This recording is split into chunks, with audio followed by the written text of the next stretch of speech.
सभी को नमस्कार। बच्चों, हमारी 12वीं कक्षा की ज्योग्राफी की जो मानव भूगोल की बुक चल रही है उसका आज हम 4th लेसन करेंगे।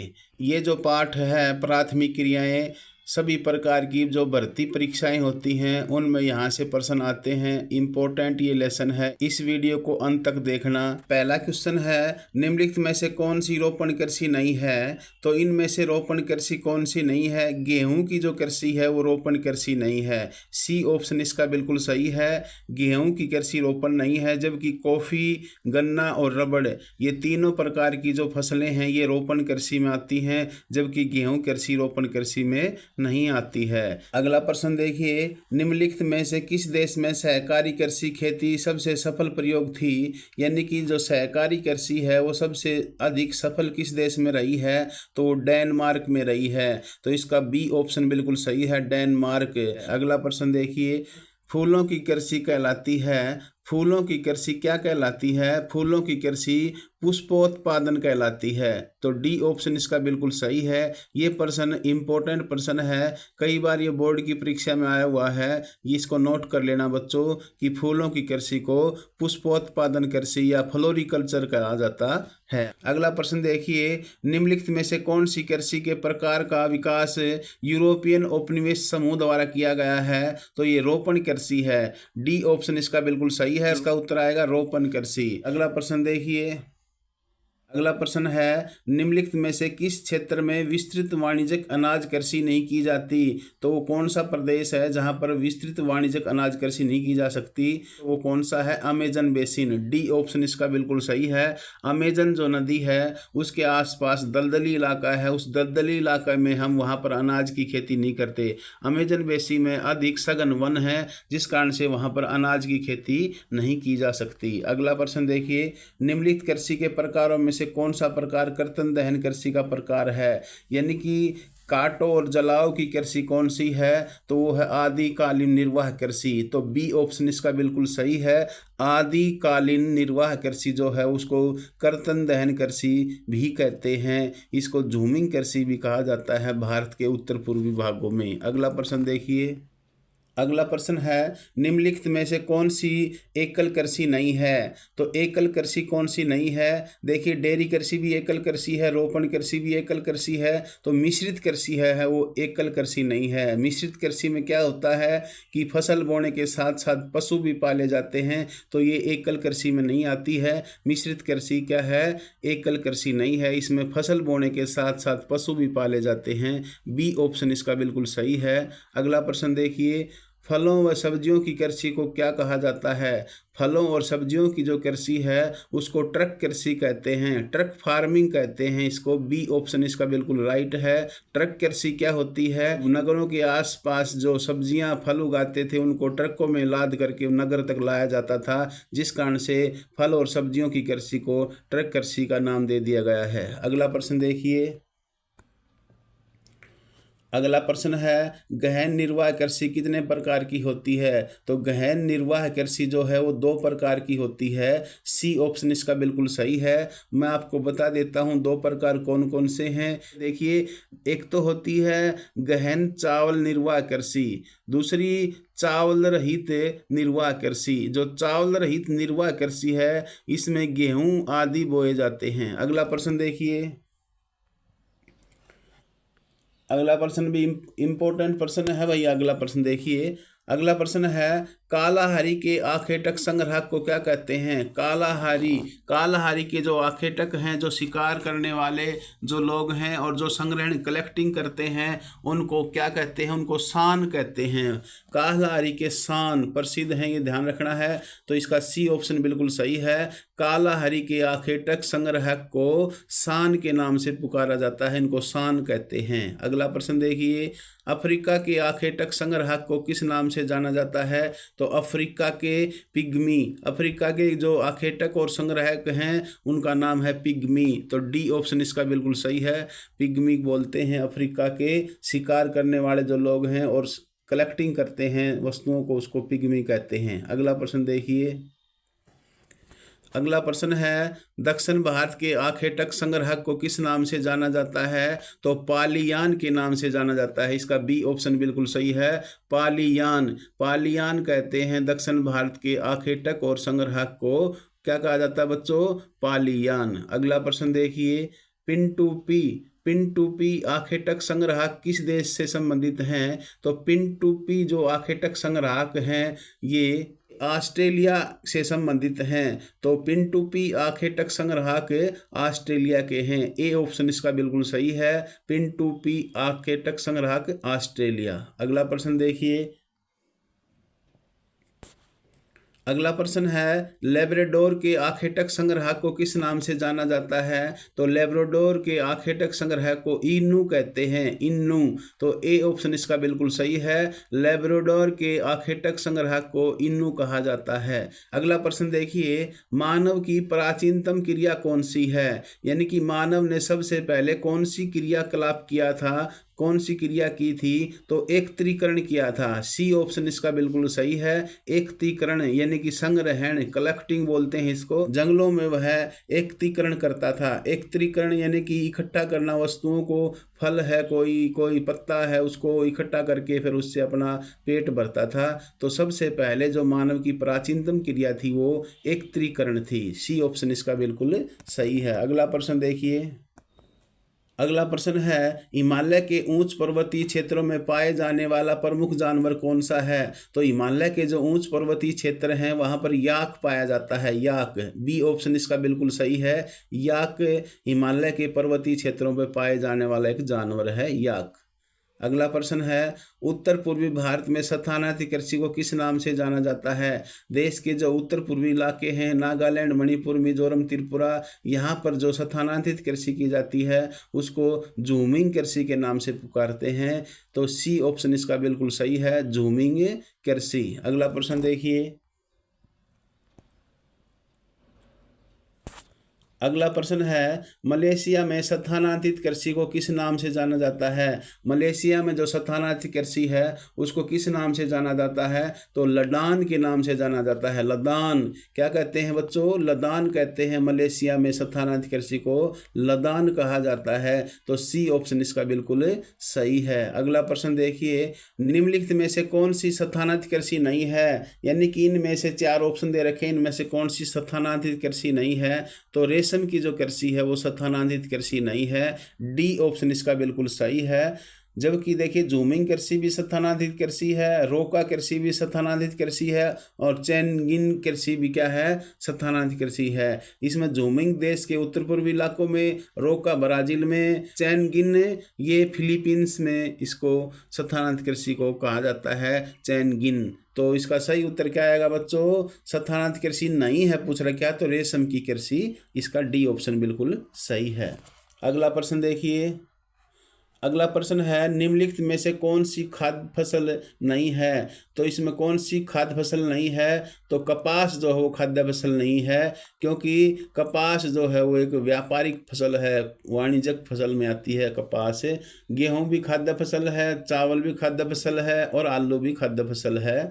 तो इसका सही उत्तर आएगा डी, कपास। कपास जो है वो खाद्य फसल नहीं है। अगला प्रश्न देखिए, अगला प्रश्न बहुत बढ़िया प्रश्न है बच्चों। देखिए, निम्नलिखित में से किस फसल को तैयार होते समय बादल रहित आकाश होना चाहिए? यानी कि वह कौन सी फसल है इन ऑप्शनों में जिसको तैयार होती है, जब पकती है ये फसल तो बादल नहीं होने चाहिए, साफ आकाश रहना चाहिए। तो बिल्कुल साफ खुली धूप चाहिए। तो वो कौन सी फसल है? वो कपास है। कौन सी है? कपास। तो बी ऑप्शन इसका बिल्कुल सही है।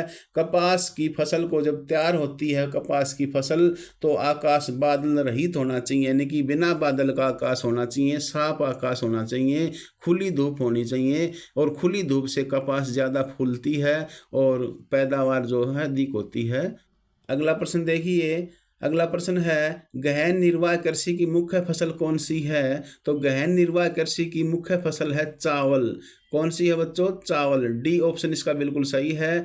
अगला प्रश्न देखिए, मक्का का सर्वाधिक उत्पादन किस देश में होता है? तो मक्का दुनिया में सबसे अधिक संयुक्त राज्य अमेरिका में होती है। तो मक्का का उत्पादन सबसे अधिक संयुक्त राज्य अमेरिका में होता है। तो ए ऑप्शन इसका बिल्कुल सही है। अमेरिका में तो मक्का की बहुत बड़ी पेटी है, बेल्ट है, और मक्का का मूल स्थान भी अमेरिका है, ये भी नोट कर लेना। मक्का का मूल स्थान कौन सा देश है? संयुक्त राज्य अमेरिका। और सबसे अधिक मक्का का उत्पादन किस देश में होता है बच्चों? संयुक्त राज्य अमेरिका में ही होता है।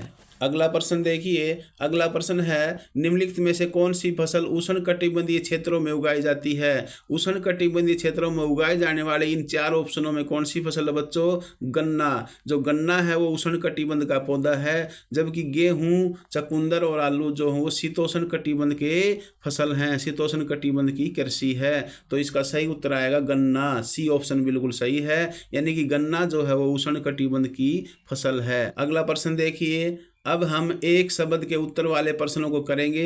ये प्रश्न बहुत ही आसान प्रश्न है और ये प्रश्न इम्पोर्टेंट भी हैं। देखिए पहला प्रश्न क्या है? विस्तृत वाणिज्यिक अनाज कृषि संसार के किन क्षेत्रों में की जाती है? तो विस्तृत वाणिज्यिक अनाज की जो कृषि है वो संसार के मध्य अक्षांश के आंतरिक अर्ध शुष्क प्रदेशों में की जाती है। यानी कि मध्य अक्षांश यानी कि जो न तो ऊंच अक्षांश और न निम्न अक्षांश, यानी कि 30 डिग्री से 40 डिग्री जो अक्षांशीय प्रदेश है दोनों गोलार्धों में, और उनके जो आंतरिक भाग हैं वहां पर ये अर्ध शुष्क प्रदेशों में ये वाणिज्यिक कृषि की जाती है, विस्तृत वाणिज्यिक अनाज कृषि की जाती है। अगला प्रश्न है, किस प्रकार की कृषि में खट्टे रसदार फलों की कृषि की जाती है? तो ये तो दुनिया में प्रसिद्ध है। खट्टे रसदार फसल जो वहाँ पैदा की जाती है वो भूमध्य सागरीय कृषि है। इसमें अंगूर की जो फसल है वो ज़्यादा ली जाती है भूमध्य सागरीय कृषि में। तो भूमध्य सागरीय कृषि की मुख्य विशेषता यही है कि वहाँ खट्टे रसदार फल पैदा किए जाते हैं। अगला प्रश्न देखिए, किस देश में सहकारी कृषि का सफल परीक्षण किया गया है? या उस देश का नाम बताएं जहां व्यापारिक रूप से हर किसान सहकारी समिति का सदस्य है। तो वो डेनमार्क है। डेनमार्क जो है वहां पर सहकारी कृषि की जाती है। सहकारी कृषि डेनमार्क में की जाती है। ये इंपॉर्टेंट प्रश्न है बच्चों, नोट कर लेना। अगला प्रश्न देखिए, फूलों की कृषि क्या कहलाती है? ये प्रश्न फिर दोबारा आ गया है, इंपॉर्टेंट है ये प्रश्न।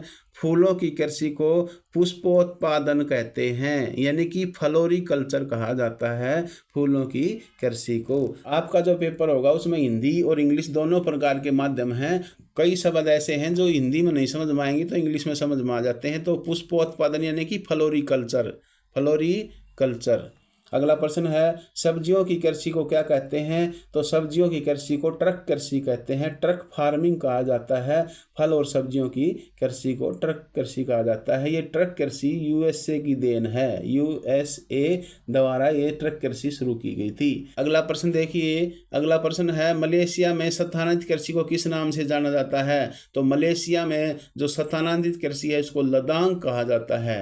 मलेशिया में लदांग कहते हैं। मैं आपको एक चीज़ बता देता हूँ, ब्राजील में स्थानांतरित कृषि को रोका कहते हैं, मेक्सिको में मिल्पा कहते हैं, भारत में जूमिंग बोलते हैं और मलेशिया में लदांग कहते हैं। ये आपने नोट कर लेना है। अगला प्रश्न देखिए, अगला प्रश्न है, प्राथमिक व्यवसाय में लगे हुए श्रमिक किस रंग वाले श्रमिक कहलाते हैं? जो प्राथमिक व्यवसाय में जो श्रमिक लगे होते हैं उनको लाल कॉलर श्रमिक कहते हैं। उनको कौन सा श्रमिक बोलते हैं? लाल कॉलर श्रमिक कहते हैं। जबकि जो पंचम क्रियाओं में लगे होते हैं वो सफ़ेद कॉलर श्रमिक होते हैं। पंचम वाले सफ़ेद कॉलर होते हैं और कुशल जो श्रमिक होते हैं, जो कुशल श्रमिक होते हैं वो नीले कॉलर श्रमिक कहलाते हैं। ये आपने याद रख लेना है। अगला प्रश्न देखिए, सहारा व एशिया के मरुस्थलों में कौन से पशु पाले जाते हैं? सहारा व एशिया के जो मरुस्थल हैं वहाँ पर भेड़, बकरी और ऊँट पाले जाते हैं। क्या पाले जाते हैं बच्चों? सहारा और एशिया के मरुस्थलों में भेड़, बकरी और ऊँट पाले जाते हैं। अगला प्रश्न देखिए, आर्कटिक व उत्तरी उप ध्रुवीय क्षेत्रों में कौन सा पशु पाला जाता है? तो रेडियर पाला जाता है। यहाँ पर मैं एक चीज़ बता देता हूँ आपको, रेडियर का जो भोजन है वो काई और लिच्चन है। काई और लिच्चन किसका भोजन है? रेडियर का भोजन है। ये ध्रुवीय प्रदेशों का एक प्राणी है रेडियर। अगला प्रश्न देखिए, उत्तर पूर्वी भारत में स्थानांतरित कृषि को किस नाम से जाना जाता है? तो झूमिंग कृषि के नाम से जानते हैं। झूमिंग कृषि क्या होती है? इसमें पहले हम झाड़ियों को काट लेते हैं, फिर उसको जलाते हैं और जलाने के बाद जो राख है वो उपजाऊ शक्ति का काम करती है और 2-3 साल वहाँ कृषि करके उस स्थान को छोड़ देते हैं और फिर आगे यही काम ऐसे करते हैं आगे जा करके। और ये इस प्रकार इसको जूमिंग कृषि कहते हैं, इसको स्थानांतरित कृषि कहा जाता है। ये शिफ्टिंग एग्रीकल्चर है। अगला प्रश्न देखिए, मक्का का सर्वाधिक उत्पादन किस देश में होता है? तो मक्का का सर्वाधिक उत्पादन संयुक्त राज्य अमेरिका में होता है। यूएसए में सबसे अधिक मक्का का उत्पादन होता है। एक चीज़ और बता देता हूँ, जो मक्का अमेरिका में पैदा की जाती है वो कई रंगों की होती है, नीली मक्का, लाल मक्का, पीली मक्का, सफ़ेद मक्का। अगला प्रश्न देखिए, अगला प्रश्न है रोपण कृषि विश्व के किन क्षेत्रों में की जाती है? तो रोपण कृषि जो है वो यूरोपियन देशों के उष्णकटिबंधीय क्षेत्रों में की जाती है। जो यूरोपियन देश हैं और उनके जो उष्णकटिबंधीय क्षेत्र हैं वहाँ पर रोपण कृषि की जाती है। रोपण कृषि में जैसे चाय है, कहवा है, रबड़ है, ये रोपण कृषि में आते हैं। अगला प्रश्न देखिए, ऑस्ट्रेलिया में विश्व की कितनी प्रतिशत भेड़ें पाली जाती हैं? तो ऑस्ट्रेलिया में विश्व की सबसे अधिक भेड़ें पाली जाती हैं और विश्व की लगभग आधी 50% जो भेड़ें हैं वो अकेला ऑस्ट्रेलिया में पाली जाती हैं। अकेले ऑस्ट्रेलिया में विश्व की 50% भेड़ें पाली जाती हैं। और एक चीज़ और ध्यान रखना, मेरिनो जो भेड़ होती है वो सबसे अधिक अच्छी ऊन देने वाली भेड़ है। तो मेरिनो भेड़ें ऑस्ट्रेलिया में खूब पाली जाती हैं। अगला प्रश्न देखिए, भारत व श्रीलंका में चाय बागानों का विकास सर्वप्रथम किस देश ने किया था? तो भारत और श्रीलंका में जो चाय के जो बागान लगाए थे वो ब्रिटेन ने लगाए थे। वो किसने लगाए थे बच्चों? ब्रिटेन ने, अंग्रेजों ने लगाए थे भारत और श्रीलंका में चाय के बागान।